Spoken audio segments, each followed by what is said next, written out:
Le culte de la dégradation des capacités physiques, enregistrement réalisé lors du mois d'octobre de l'année 2025. Avant de commencer d'une manière à proprement dit cet enregistrement, je tiens à mentionner que s'il y a des gens qui l'écoutent et qui apprécient tout le matériel que je rends disponible au fil du temps, parce que j'ai quand même réalisé plusieurs centaines d'enregistrements, eh bien, vous êtes les bienvenus pour me faire parvenir une contribution financière via les services de paiement sécurisés que sont Interac et également PayPal. Vous allez retrouver les informations à ce sujet en bas de l'enregistrement présent. Donc, dans les prochaines minutes, ce que je vais faire, c'est que je vais parler, je vais fermer les yeux, puis je vais regarder les informations qui vont émerger en moi.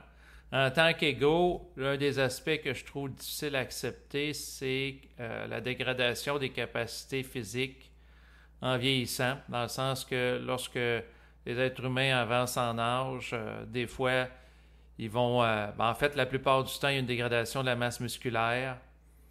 Ensuite, souvent passé 40 ans, il y a de la presbytie qui s'installe. Il y a différentes lacunes au niveau physique qui arrivent en lien avec le phénomène de la sénescence, la dégradation des cellules. Et c'est sûr que le questionnement que j'ai, pourquoi il y en est ainsi, puis là, je vais regarder au niveau de l'esprit qu'est-ce qui émerge en moi. Je vais fermer les yeux en utilisant le crayon, puis je fais des barres en haut vers en bas aussi pour induire un état de transe pour, dans le fond, être réceptif à l'information des informations qui peuvent émerger là, à travers moi. Parce que la dégradation des capacités physiques, je trouve ça difficile à accepter. Je regarde ça par rapport à certaines personnes que je connais. Comme par exemple, j'ai mon beau-père qui est atteint de la maladie de Parkinson. Puis à mesure qu'il avance en âge, je vois la dégradation. En fait, récemment, j'ai été visiter mes beaux-parents. Et puis, mon beau-père voulait sortir dehors là, sur une galerie.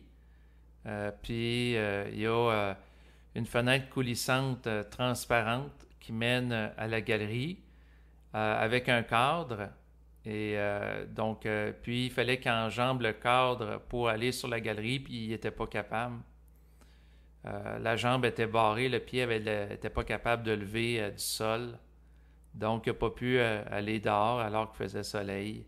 J'ai trouvé ça difficile. Sinon, vu qu'il est atteint de Parkinson, difficulté à avaler, il faut qu'il mange de la nourriture en morceaux. Ensuite, il y a de la bave qui coule. Des fois, il faut qu'il garde un mouchoir dans la bouche pour pas qu'il y ait de la bave qui coule au sol. Ou, c'est pas nécessairement... Ça il prend plus de temps pour manger. C'est sûr qu'il est âgé de 86 ans, là, on s'entend, là, il n'y a plus 20 ans non plus, mais en même temps, je trouve ça un petit peu... en tant qu'égo, que je regarde ça, je trouve ça plate. Ça n'a pas l'air agréable, sa vie qui devient de plus en plus limitée en termes de capacité physique, puis les contraintes qu'occasionne la progression de la maladie du Parkinson. Fait que là, aujourd'hui, ce que je voulais faire, c'est avoir la perspective de l'esprit par rapport au phénomène de la dégradation physique. Beaucoup de personnes ont des problèmes là, en vieillissant, là, que ce soit une maladie de Parkinson, il y en a qui font de la démence, Alzheimer, etc. Donc, il y a de la dégénération physique. Ne serait-ce que comme pour la plupart des gens, la dégradation de la masse musculaire en vieillissant. Donc, je vais poser des questions à présent à mon esprit.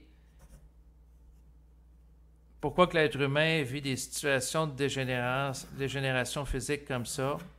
Ce que ça me répond, c'est en lien avec la programmation biologique du corps humain. Le corps humain, présentement, n'est pas fait pour durer éternellement, mais d'une manière temporaire. Est-ce qu'il y a une fonction évolutive derrière la dégradation physique dans le rapport de la conscience à l'ego? La réponse, c'est oui, dans un sens, c'est-à-dire que l'individu qui est confronté à une dégradation de ses capacités physiques, tôt ou tard, il est obligé d'accepter que c'est pas lui qui fait ce qu'il veut dans sa vie à 100%, qui contrôle à 100% sa vie. Puis son existence est en relation avec un agenda qui lui échappe. Est-ce que le but de la conscience, c'est d'amener l'individu à arrêter de connaître la dégradation physique? Pas nécessairement. La dégradation physique aussi peut servir à mettre à terre un ego qui peut être orgueilleux, qui se sent tout-puissant en étant confronté aux limites physiques. L'individu ne s'aimerait pas aussi, il n'a pas à se sentir coupable de dégrader physiquement ou d'être confronté à des situations comme ça. Tout surplus de réflexion inutile en relation avec la condition physique est source de souffrance. Dans le sens que si la personne réfléchit à une condition qu'elle ne peut pas changer, modifier ou ajuster, c'est une perte d'énergie vitale.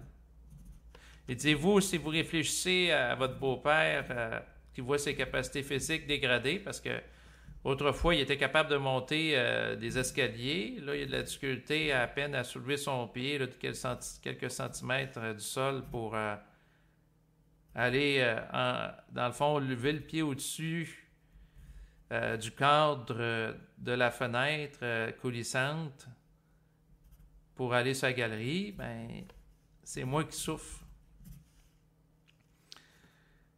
Donc, la réflexion est inutile. Ce que ça me dit, ben, c'est que les scientifiques humains, dans leur mental, ont des idées qui sont infusées pour ajuster la vie des gens qui vivent des situations de dégradation physique, que ce soit à travers la médication, des traitements innovateurs pour traiter, par exemple, la maladie de Parkinson, la démence, etc.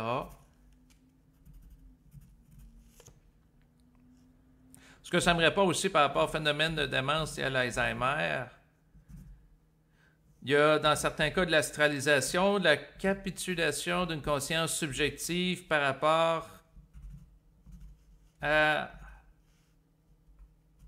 une masse d'énergie astrale qui envahit la conscience. Ça, c'est en relation avec une absence de volonté. Puis là, moi, en tant qu'ego, par rapport à ce qui est dit, ben, je vais dire, ouais, mais il y a quand même une composition physique. Je veux dire, dans l'Alzheimer, il y a une destruction de circuits neuronaux. On peut utiliser l'imagerie par résonance magnétique, puis on peut voir des trous dans le cerveau à certaines places, en lien avec la mort, la destruction de cellules neuronales. Est-ce que ça me dit? Oui. La maladie de l'Alzheimer est en relation avec plusieurs problèmes. Il y a des problèmes liés au stress, combinés à une mauvaise alimentation, combinés à un environnement qui est toxique, etc. Ce que ça me répond, c'est que des fois, les êtres humains vont critiquer la conscience, l'esprit des êtres sur le plan supramental, de les conditions de vie dégueulasses, dures, de leur perspective qu'ils peuvent vivre, connaître, ou les gens de leur environnement peuvent connaître aussi. Sauf que l'esprit a à composer au sein de l'être humain avec ses limitations. L'esprit ne fait pas nécessairement ce qu'il veut avec l'être humain, mais il fait ce qu'il peut. Puis l'être humain, par rapport à son corps biologique, ne fait pas ce qu'il veut, ce qu'il peut. La forme physique, le plan matériel, est un plan limité. Donc, la vie, à travers un corps biologique, c'est un tissu de contraintes. Le corps biologique est soumis à des forces d'entropie, des forces de dégradation. Pour contrer ces forces-là, ça prendrait des forces d'élévation. Face à la dégénération des capacités physiques, ça prendrait des forces génératives, ça prendrait plus d'énergie, un renouvellement cellulaire. La science technique, présentement sur Terre, cherche à améliorer la longévité de l'être humain. Mais en même temps, il faut faire attention parce que si on rend la vie plus longue d'êtres humains qui ne sont pas ajustés sur le plan vibratoire, ce ne sera pas un gage d'évolution pour leur existence ou de rayonnement de conscience pour les gens de leur environnement. Des gens très orgueilleux qui vivraient plus longtemps, ça pourrait être très nuisible pour la société ou la civilisation.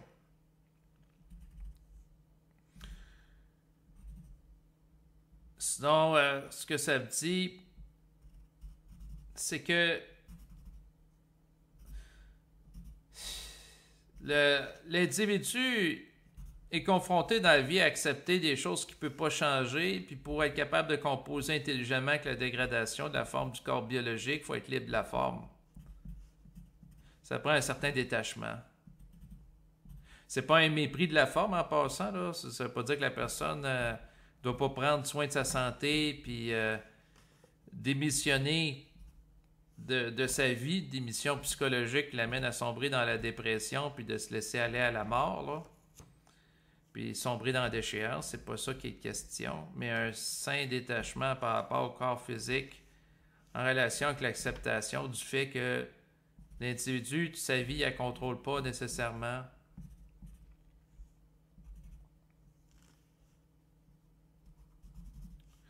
Bien entendu, l'individu peut réduire la dégradation du corps physique. Il y a beaucoup de gens qui, au niveau de la science, peuvent travailler à ce niveau-là en améliorant la qualité de l'alimentation humaine, en prenant, par exemple, de la nourriture avec des protéines, moins de sucre, etc. Mais le point, c'est que la visée de l'esprit, c'est que l'être humain soit un vecteur d'une vibration. Un individu en stagnation évolutive qui ne peut pas intégrer plus de conscience, premièrement, il n'y aura pas les idées pour diminuer la dégradation de son corps physique intelligemment s'il n'a pas accès à l'intelligence de l'esprit. Il pourrait avoir accès à l'intelligence de l'esprit, mais s'il n'a pas à faire ça, il ne le fera pas non plus. Tout ça, c'est subtil. Ce que ça me dit intérieurement, c'est que vous vous souciez beaucoup. C'est pas toujours utile de la dégradation de votre corps physique ou celle de personnes de vos proches.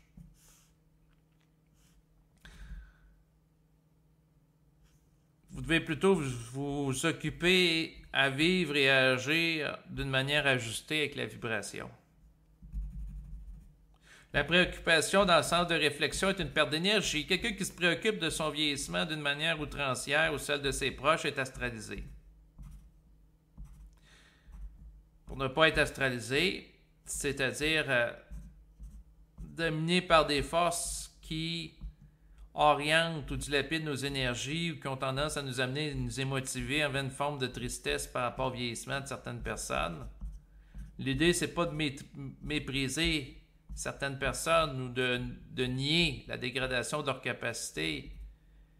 C'est surtout pas de s'en réjouir, c'est tout simplement de faire des constats objectifs dans une conscience neutre et objective sur le plan mental, puis d'essayer de composer intelligemment par rapport à ça, compte tenu de ce qu'on a à faire ou on n'a pas à faire. Ce que ça me dit intérieurement, dans certains cas, il y a des gens qui se dégradent sur le plan physique, puis ils ont une diminution des capacités psychologiques, moins d'énergie pour parler, comprendre, etc. Ça fait partie des cycles d'entropie par rapport à une personne. Pourquoi ce genre de phénomène peut arriver? C'est parce que, dans le fond, la personne a atteint un plafond dans le cadre de son développement évolutif que pouvait lui apporter une existence sur Terre. Autrement dit, la personne a fait ce qu'elle avait à faire dans sa vie, puis elle ne peut pas aller plus loin, non pas parce que nécessairement qu'elle ne veut pas, mais qu'elle ne peut pas. C'est un petit peu comme un ordinateur qui a une certaine capacité d'intégrer de l'information ou faire fonctionner des logiciels. Puis à un moment donné, l'ordinateur est plafonné. Donc, c'est ainsi. Chaque personne a une capacité limitée d'intégrer la vibration compte tenu des limites du corps biologique en tant qu'interface entre l'être humain et l'esprit. Puis là, ce qui arrive, c'est que si la capacité physique de la personne se dégrade, ses capacités cognitives, puis elle n'est plus en contact avec l'esprit ou elle ne l'a jamais été d'une manière claire, directe, ça n'ira pas en s'améliorant parce que pour intégrer la fusion avec l'esprit, c'est des chocs. Souvent, ça se fait fin vingtaine, début trentaine, au maximum. Ça se fait pas à 84 ans, là. Il faut que la personne soit dans la fleur de l'âge en très bonne forme pour intégrer la vibration, l'intelligence de l'esprit, les chocs vibratoires. Ça ne serait pas intelligent, par exemple, quelqu'un en fin de vie, à 86 ans, de vivre des gros chocs vibratoires. De toute façon, si les chocs seraient trop profonds, la personne pourrait en mourir, en fait. Ouais. Ça me vient en tête l'idée, par exemple, quelqu'un qui est confronté à un choc de vie important, la personne a déjà des problèmes cardiaques, bon, ben, elle fait une crise cardiaque puis elle meurt, là. Tandis que le jeune qui est confronté à un choc qui va lui créer du stress, des tensions, ça se peut qu'il vive des tensions au niveau du cœur avec des battements irréguliers, mais il ne vivra pas nécessairement une crise cardiaque qui va être fatale. L'individu qui constate la dégradation physique et psychologique de gens qui ont aimé ou qui aiment de sa famille, des amis, etc., au fil du temps, peut faire preuve de compassion. La compassion, pas nécessairement psychologique, spirituelle, bouddhiste. Là. Compassion, en fait, le terme qui me vient, c'est plus empathie. Comprendre que la personne est confrontée à un phénomène de vieillissement, de dégradation du corps physique et qu'elle ne peut pas faire autrement que de vivre ça advenant le cas. En raison de l'opérationnalité de loi de programmation du corps biologique, mais l'opérationnalité de loi de conscience. Mais là, il me vient en tête l'idée des gens qui vivent des phénomènes de lucidité terminale.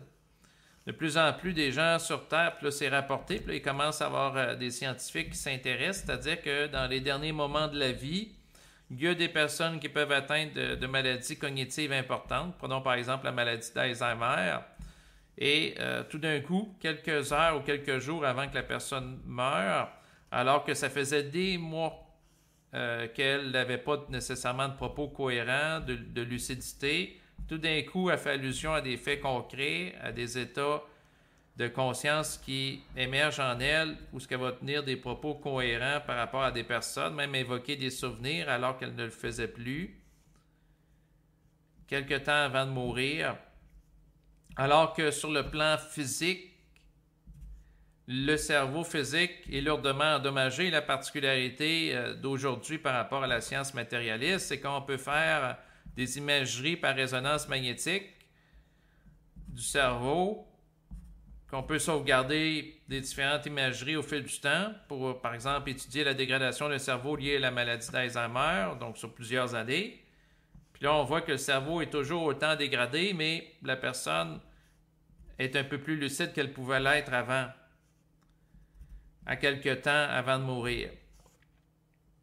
Alors à ce moment-là, moi, en tant qu'ego qui regarde le phénomène, je pose la question de l'esprit, qu'est-ce qui se passe?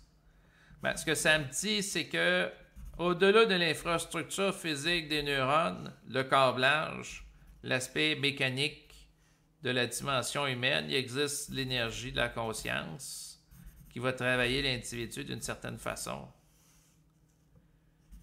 Puis, à quelque part, mais c'est parce que ce que ça me dit, c'est que cette lucidité-là terminale en relation avec la dégradation d'une personne, c'est un petit peu comme une grâce qu'une personne va vivre en fin de vie. C'est pas quelque chose de viable ou que la personne peut contenir à long terme. C'est comme on donne un surplus d'énergie à une personne pendant une certaine période de temps, il y a une certaine capacité d'absorption, mais de faire ça à long terme, de toute façon, ça briserait le corps physique.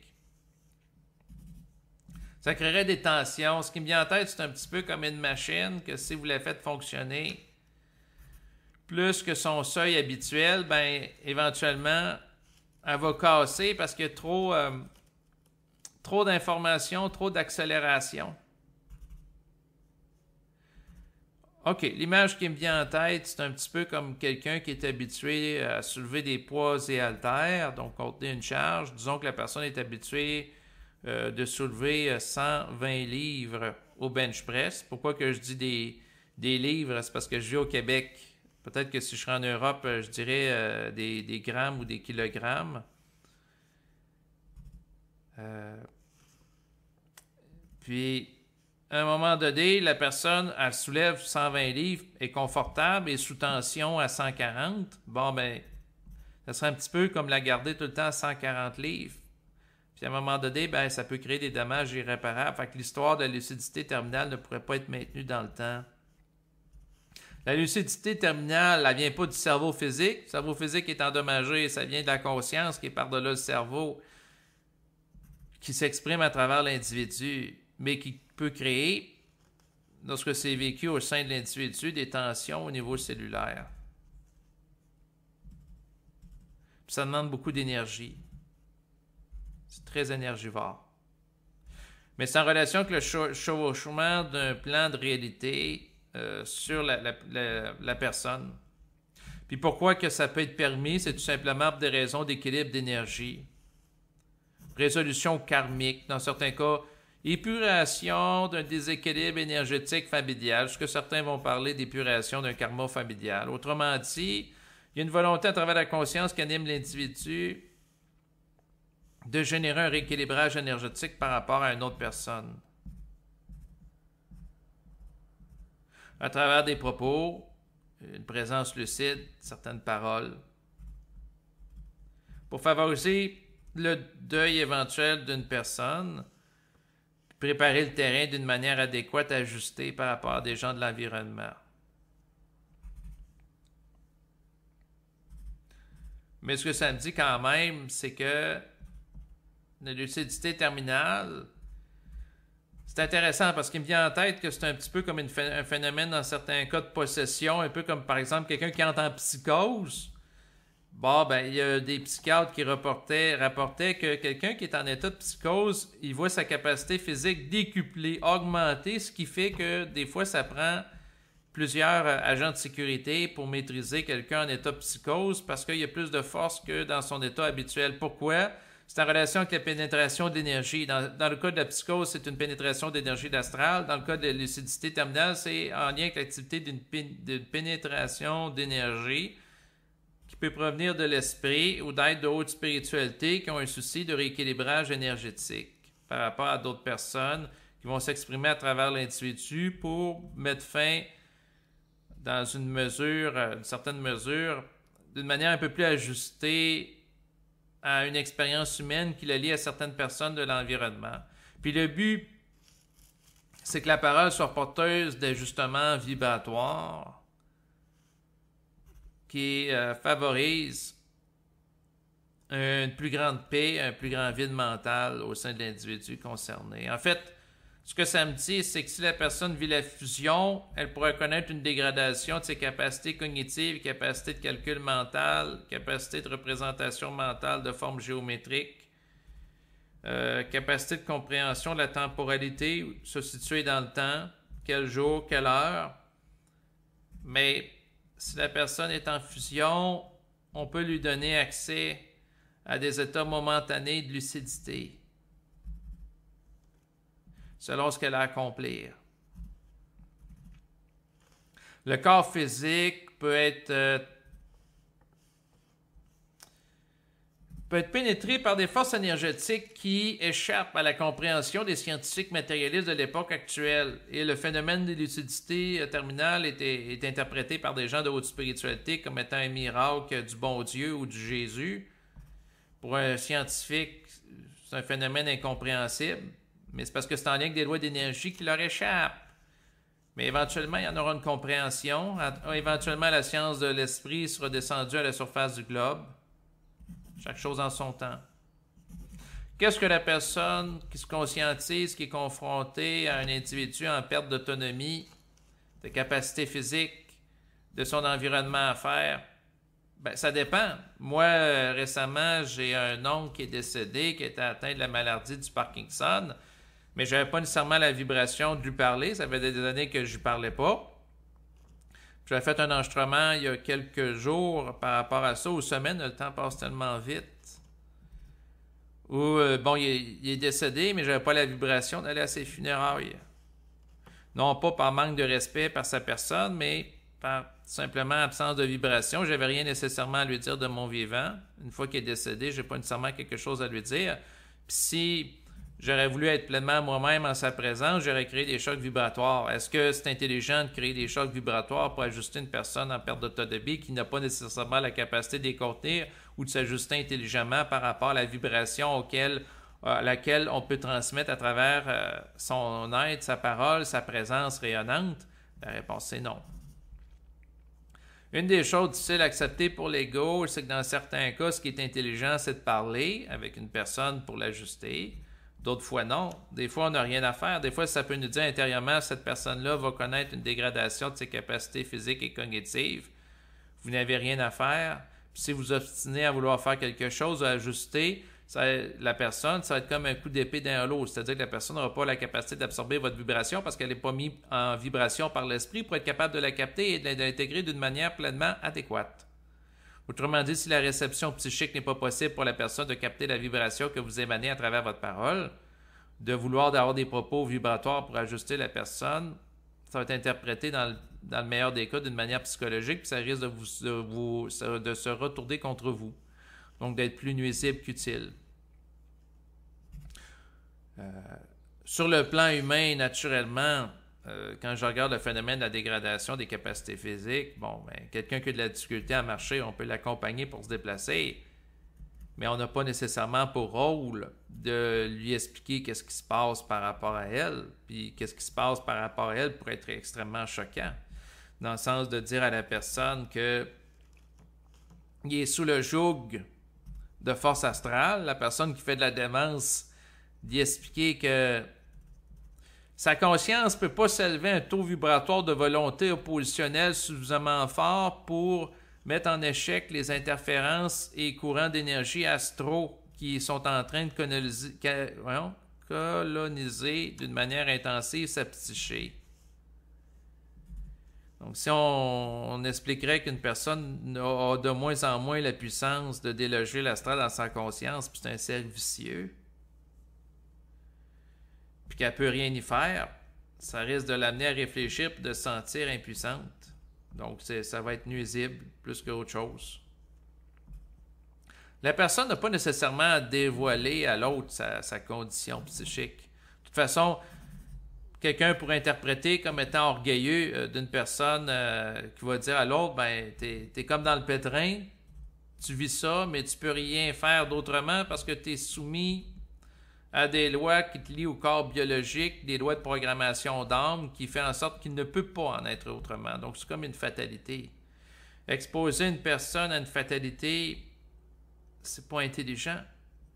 Pourquoi la dégradation physique puis la mort? C'est parce que dans certains cas, c'est une porte de sortie pour mettre fin à une expérience qui ne peut pas aller plus loin sur le plan de le développement d'une conscience.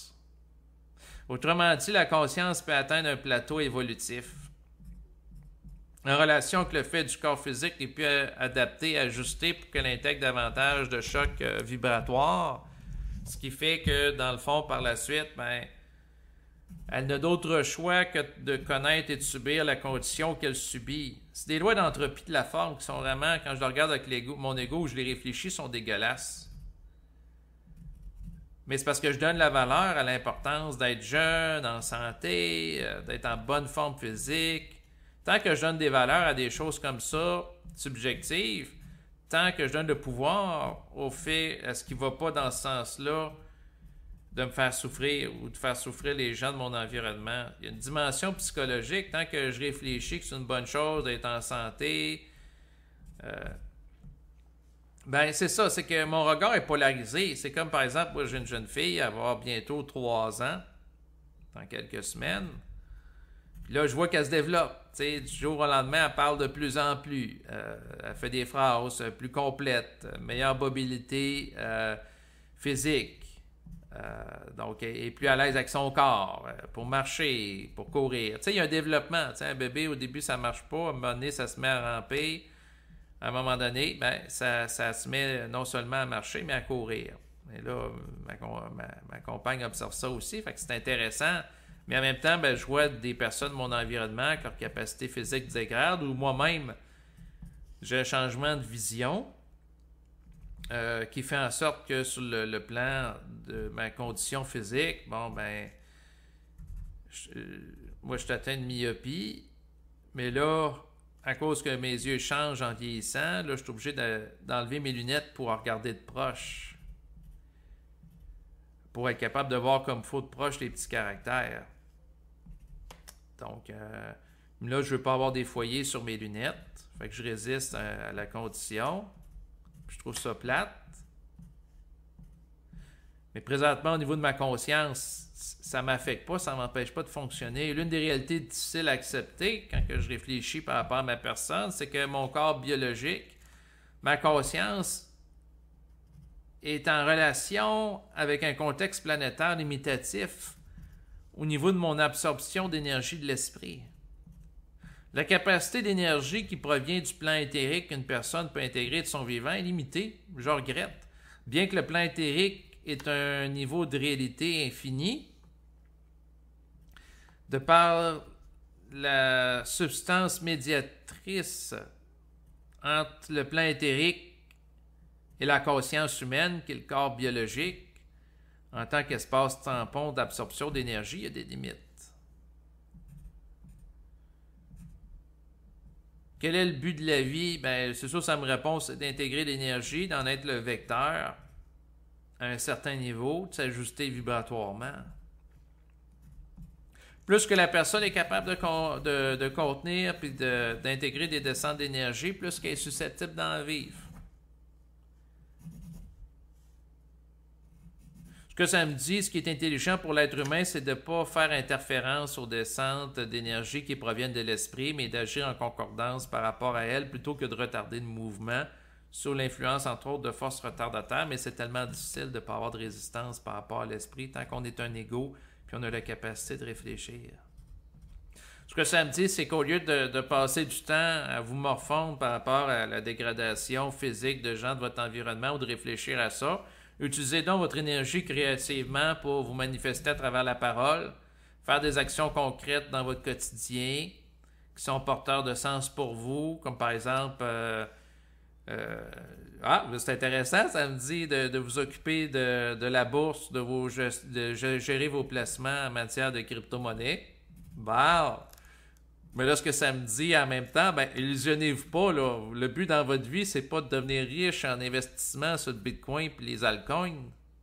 Le but de votre vie, c'est que vous intégrez la vibration de l'esprit. Ce que ça me dit, les crypto-monnaies, ultimement, on s'en calisse, on s'en fout. Ce qui compte, par contre, c'est que vous soyez ajusté de plus en plus sur le plan vibratoire. L'héritage réel associé à votre vie que vous pouvez tirer de votre existence physique, c'est votre conscience transformée, transmutée, ajustée vibratoirement. Bien entendu, le coffre-fort ne suit pas le corbillard, puis encore moins les cryptos. La personne qui se ramasse sur un autre plan de réalité, elle n'amène pas, elle, son or virtuel, le Bitcoin, encore moins l'or physique qu'elle peut avoir accumulé de son vivant. La bourse, les crypto-monnaies, c'est des moyens. Ce que ça me dit intérieurement, du jour au lendemain, nous autres, on peut tout crisser à terre le système, puis tout ça, ça peut s'écrouler. Puis votre compte, ben c'est pas très compliqué. Il suffit d'une erreur, problème de code de connexion, non utilisateur, piratage de votre compte, puis tout est fini. Tout ça est fragile, là. Votre vie est fragile. C'est parce que ça me dit intérieurement que vous ne pouvez pas vraiment trop faire de folie, ou si vous faites de l'argent avec des cryptos, vous orgueillez par rapport à ça, parce que tout ça, c'est comme des formes qui sont là, qui se présentent, qui peuvent sortir. Puis il y a des réalités occultes qui tirent les ficelles derrière l'argent que vous avez et que vous n'avez pas. Des forces qui sont astrales ou mentales. Mais bon, là, je vais revenir au sujet principal, là, la dégénération des capacités physiques. Ben, ce que ça me dit, c'est que vous n'avez pas le choix à un moment donné d'accepter que votre corps se dégrade physiquement. Vous devez, au lieu de résister au courant, puis à vouloir ramer à contresens, puis dépenser une quantité d'énergie fulgurante pour empêcher ça, composer avec le courant, pour ne pas vous noyer. Quelqu'un qui veut ramer ou nager, devrait dire, à contresens. À un moment donné, c'est épuisant. Vous devez composer avec la dégradation de votre corps physique, mais vous pouvez le faire intelligemment. Puis si vous n'êtes pas astralisé à un certain niveau, vous pouvez limiter les dégâts. Tu sais, quelqu'un qui est astralisé par l'alcool, puis il se met à boire compulsivement de l'alcool ou fumer de la drogue, bon, ben à ce moment-là, ça peut amener une dégradation prématurée du corps physique. À un moment donné, en tant qu'ego, il me vient en tête l'anecdote que j'avais rencontré un gars qui était atteint d'un cancer à l'intérieur de ses narines. Je trouvais ça particulier. Puis là, par la suite, en discutant avec lui, j'ai compris que la personne, lui avait pris de la cocaïne qu'il avait sniffée. Ça a amené des micro-déchirures par rapport à ses narines sur plusieurs années. Et à un moment donné, bien, naturellement, l'inflammation, l'irritation, ça dégénérait en cancer. Un petit peu comme le cas que j'avais entendu dans une vidéo. Il y avait une femme, elle voulait être en santé, elle avait le désir spirituel d'être en santé. Fait qu'elle prenait du thé ou c'était une tisane qui comportait des antioxydants, en disant, en faisant ça, ben, j'attraperai pas le cancer, sauf qu'elle faisait ça 4 fois par jour, puis c'était dans de l'eau chaude. Résultat, l'eau chaude est interprétée par l'organisme comme étant une microagression à la gorge, puis elle a développé un cancer de la gorge en voulant précisément prendre des antioxydants pour ne pas attraper le cancer. Donc, ça fait partie des paradoxes. Donc, il y a des choses qui peuvent être faites, comme la personne qui prend de la cocaïne, puis là, elle développe un cancer parce qu'elle a tout inflammé le tissu à l'intérieur du nez, ou la personne qui prend beaucoup d'alcool. Il y a des comportements que la personne qui est ajustée avec l'esprit peut faire pour limiter les dégâts, pour ne pas les accentuer ou les empirer liés au phénomène du vieillissement ou de la dégradation. Mais ce que ça me dit en même temps, c'est pas tout le monde qui a à vivre longtemps. La preuve, tu as des enfants qui meurent, tu as des gens de tous les âges qui meurent. En fait, ce que ça me dit, puis c'est dur, au niveau de l'esprit, ce qui tient en vie une personne, c'est le fait qu'elle peut continuer à connaître et à vivre des ajustements vibratoires.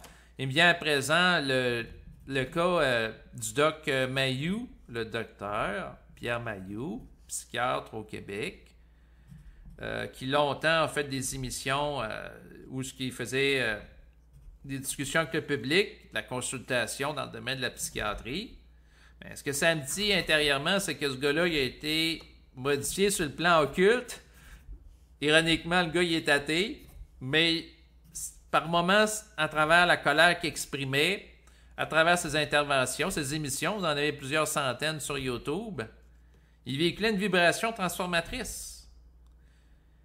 Puis le gars, il était athée, là. Pour lui, l'esprit, le double, tout ça, c'était des niaiseries, mais en même temps, il était pénétré par une vibration, de ce que ça me dit, qui était liée à l'esprit.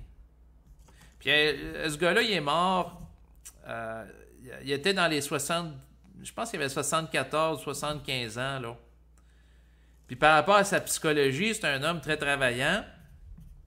Puis il ne se voyait pas passer le reste de sa vie à se bercer dans un fauteuil, de ce que j'avais compris.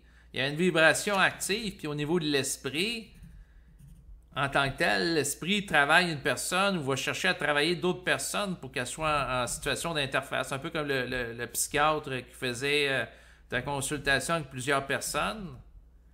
Bon, ben, sa parole, à certains niveaux, était un vecteur d'ajustement vibratoire, selon sa capacité de contenance, naturellement. Sa vibration n'était pas tout le temps ajustée, ses propos non plus, c'est un être humain. Même chose pour tout être humain qui peut être en contact avec une source. Sauf que, au niveau de sa conscience, son esprit, lui, c'était pas de se bercer, par exemple, pendant 10 ans de temps, de 75 à 85 ans, en attendant la mort, là, dans une chaise à écouter des émissions de téléromans là, à chaque après-midi. Il n'y avait pas une vibration pour ça. Donc, il est mort dans une situation où il était encore en travail en tant que psychiatre, puis aussi à travers ses enregistrements. Des fois, je réécoute, là, c'est moi qui embarque en tant qu'égo, des fois, je réécoute ces enregistrements parce qu'il y en a qui sont porteurs d'une vibration, ils créent des chocs, ils confrontent des personnes, ils montent en colère. À certains niveaux, créent des ajustements.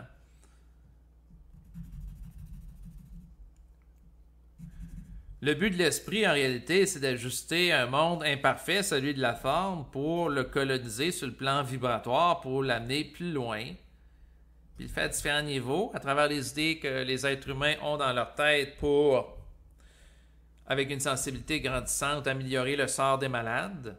On a vu qu'il y a un développement pharmaceutique qui s'est fait, un développement de thérapie aussi à différents niveaux sur le plan psychologique, mais c'est pas fini. Tout ça va continuer avec le temps. Bien, en fait, ce qui compte pour l'esprit, que la personne connaisse une dégénération sur le plan physique ou pas, ce qui compte pour l'esprit, c'est que la personne soit un vecteur d'une vibration porteuse d'intelligence et de vitalité. Puis qu'ultimement, la personne s'ajuste à lui. Que la personne soit riche, qu'elle soit pauvre, qu'elle soit investisseur en crypto ou pas, dans les crypto-monnaies, à la bourse ou pas, qu'elle ait un actif net important chaque année ou pas. Tout ça, c'est des éléments, des contraintes planétaires temporaires. Le vrai enjeu au niveau de l'esprit, c'est de faire passer une conscience d'un point A à un point B, et tous les moyens de manipulation possibles et imaginables sont permis pour ça. Même d'exposer la personne à des situations hautement traumatiques. Et ça fait partie du drame humain. Donc, si moi, par exemple, d'être exposé à quelqu'un qui connaît une dégénération sur le plan physique m'amène à parler avec l'esprit d'une manière vibratoire, ben, au niveau de l'esprit, le fait que je suis en contact avec eux pour m'ajuster dans ma conscience, pour avoir une plus grande compréhension de la vie, c'est intelligent. Si ça m'amène à faire un enregistrement par rapport au public en lien avec ça, ben, c'est intelligent. Ultimement, ce qui est intelligent au niveau de l'esprit, c'est ce qui crée de l'ajustement vibratoire. Est-ce qu'avec le temps, les corps biologiques vont pouvoir vivre plus longtemps sur Terre? Oui, à un certain niveau par rapport à certains types de manipulations liées au génie génétique, liées au développement de la science combinée, l'intégration de la technologie, l'intégration de l'intelligence artificielle. Oui. Est-ce que c'est souhaitable? Au niveau de l'esprit, pas nécessairement. Dans le sens que si la personne est orgueilleuse, comme mentionné précédemment, ben, si elle vit plus longtemps, ben, elle va continuer dans cette stagnation évolutive sur Terre plus longtemps. Ce qui casse la stagnation évolutive, dans certains cas, naturellement, c'est une dégradation rapide des capacités de la personne qui l'amène à la mort. Parce que la personne, elle ne vient pas sur la Terre pour passer... disons, plusieurs décennies à se bercer dans une chaise nécessairement, là, en écoutant des émissions de télé-réalité. La personne vit en relation avec un travail d'énergie qui s'opère au sein d'elle. Dans certains cas, le travail d'énergie est en relation avec les proches d'une personne. Dans certains cas, c'est implicite. La personne, dans le fond, elle peut être garagiste ou mécanicienne, elle parle avec une autre personne dans le cadre de son travail, puis elle peut véhiculer une vibration qui va générer un ajustement vibratoire beaucoup plus important que l'autre qui est dûment diplômé en psychologie avec un doctorat puis qui travaille comme psychologue depuis 30 ans. La vibration n'a pas nécessairement rapport avec l'éducation, mais avec ce qui peut émaner d'une personne. Il y a des présences qui dérangent. Là, il me vient en tête l'idée d'une personne qui va dans une résidence de personnes âgées avec un taux vibratoire élevé. Puis là, les patients qui sont sous joug astral, qui sont atteints de démence, leur entité ne sont pas contentes parce que ça a pris une perturbation énergétique. Puis là, à ce moment-là, ils s'en prennent à celle qui a le plus haut taux vibratoire. Puis là, il y a des gens avec le regard vide, car sous dictée astrale, dans le brouillard de l'énergie astralisée qui les lie au monde de la mort, qui sont des pantins téléguidés par l'occulte, sans inhibition, qui peuvent se mettre à cracher, à battre une personne qui a un taux vibratoire un peu plus élevé. C'est écœurant, mais c'est des choses qui peuvent arriver. Pourquoi? Ben parce que sa vibration les dérange. L'astral ne veut pas être délogé, l'astral ne veut pas être dévoilé. L'astral veut continuer à empiéter sur le territoire physique et psychique de certains lieux. La personne qui va dans des résidences de personnes âgées où il y a beaucoup de personnes atteintes de démence ou en perte d'autonomie, qui sont très astralisées lourdement, c'est sûr que si elle est dans son identité, elle peut se faire attaquer. Mais le drame humain, c'est que c'est pas nécessairement volontaire des individus, mais c'est parce que c'est plus fort qu'eux, mais c'est parce que c'est plus fort eux parce qu'ils n'ont pas la capacité de contenance, ils n'ont pas la puissance de volonté oppositionnelle pour limiter l'expression du mouvement astral à travers eux. Ils ont perdu des inhibitions. Des gens qui sont âgés, un peu comme des enfants, ils ont moins d'inhibition, ils ont moins la capacité de freiner certains mouvements, certaines pulsions, etc. C'est un cercle vicieux. La personne de constater que tu as des gens qui sont impuissants puis qui ne peuvent pas être autrement qu'impuissants parce qu'ils n'ont pas la vibration pour monter en puissance.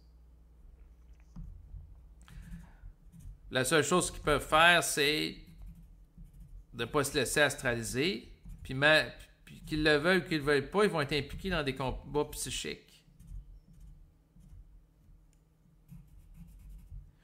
Ce qui arrive, c'est que la personne qui a un taux vibratoire plus élevé,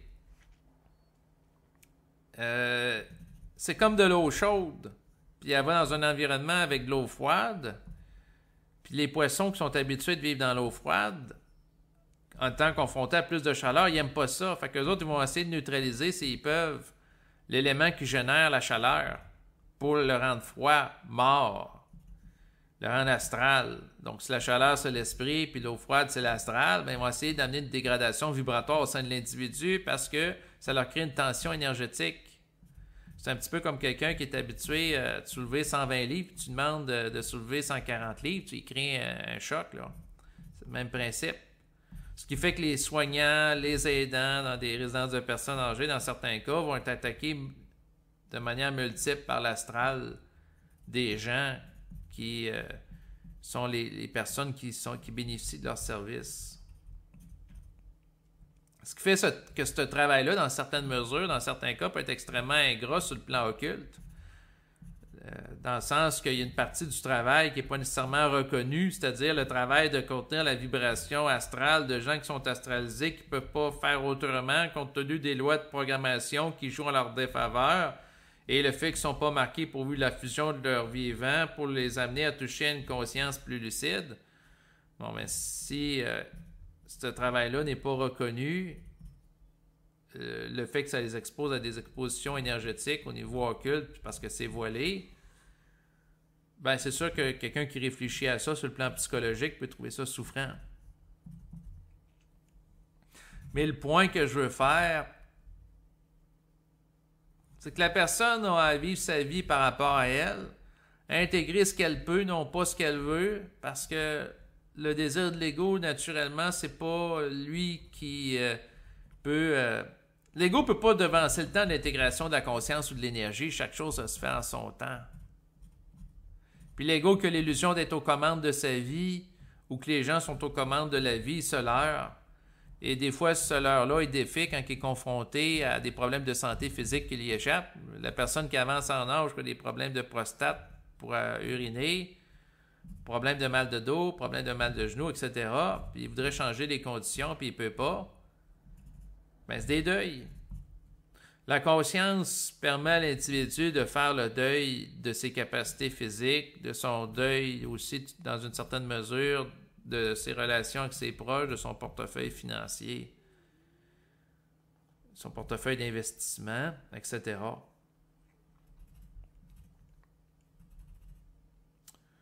L'individu en tant que tel, de par sa volonté subjective, ne peut pas réécrire les lois de la vie. Il y a des scientifiques qui vont chercher à réécrire le code génétique de l'être humain, faire de l'édition génétique en utilisant les technologies CRISPR.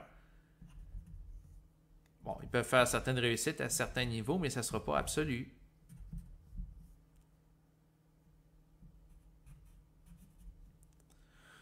Ce que ça me dit, c'est que le rapport vieillissement est appelé à changer avec le temps, à mesure qu'il y a une compréhension qui s'installe au sein de l'être humain des lois d'énergie. La stagnation va à l'encontre de l'évolution. Et si une personne stagne dans une condition évolutive ou de dégradation, où ses capacités cognitives et physiques se dégradent, ben, à un certain niveau par rapport à l'esprit, bien que ça soit dur à entendre pour les proches de la personne, ça devient intelligent qu'elle décède ou elle passe à un autre plan de réalité, sa conscience. Ben, c'est sûr que c'est, dans le fond, Mais cette réalité-là que les limites des capacités physiques, on peut voir ça en termes d'intégration et d'acceptation. On peut le voir à un certain niveau à travers le phénomène de bon, mourir dans la dignité ou les gens qui vont demander l'aide médicale à mourir.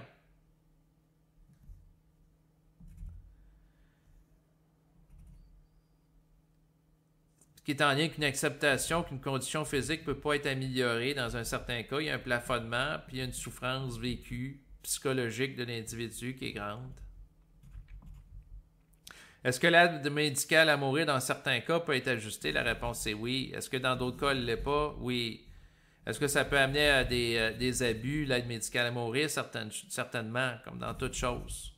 Quelqu'un peut abuser de l'alcool, peut abuser de la cigarette, mais il peut s'abuser de sa conscience. Mais c'est parce que des fois, ce qui est difficile à comprendre pour beaucoup de personnes, c'est que la même action, la même chose peut être ajustée vibratoirement à un moment donné, puis à un autre moment ne l'est pas. Quelqu'un qui obtient l'aide médicale à mourir alors que la personne se dirige vers une dégradation accélérée de ses capacités cognitives et physiques, est-ce qu'il y a de l'intelligence là-dedans, plutôt que souffrir sur la Terre puis faire du temps sur Terre un peu comme une prisonnier d'un corps qui devient de plus en plus limité? Dans certains cas, ça peut être ajusté. Dans d'autres cas, la personne qui demande l'aide médicale à mourir parce qu'elle est déprimée, puis elle a 30 ans, puis est atteinte d'un problème de dépression majeure, mais qui pourrait être ajusté vibratoirement en disant que ben là, j'ai un problème de dépression, c'est chronique, etc. Ça ne l'est pas. Ça dépend des cas. Tout ça, c'est subtil, c'est délicat. Ça demande du discernement. Puis le discernement, ça vient de l'esprit. Puis pour avoir accès au discernement, ben, il faut être en contact avec l'esprit. Mais si vous n'êtes pas en contact avec l'esprit, vous ne pouvez pas avoir accès au discernement. Puis à ce moment-là, vous ne pouvez pas agir en faisant preuve de discernement, ce qui est un cercle vicieux.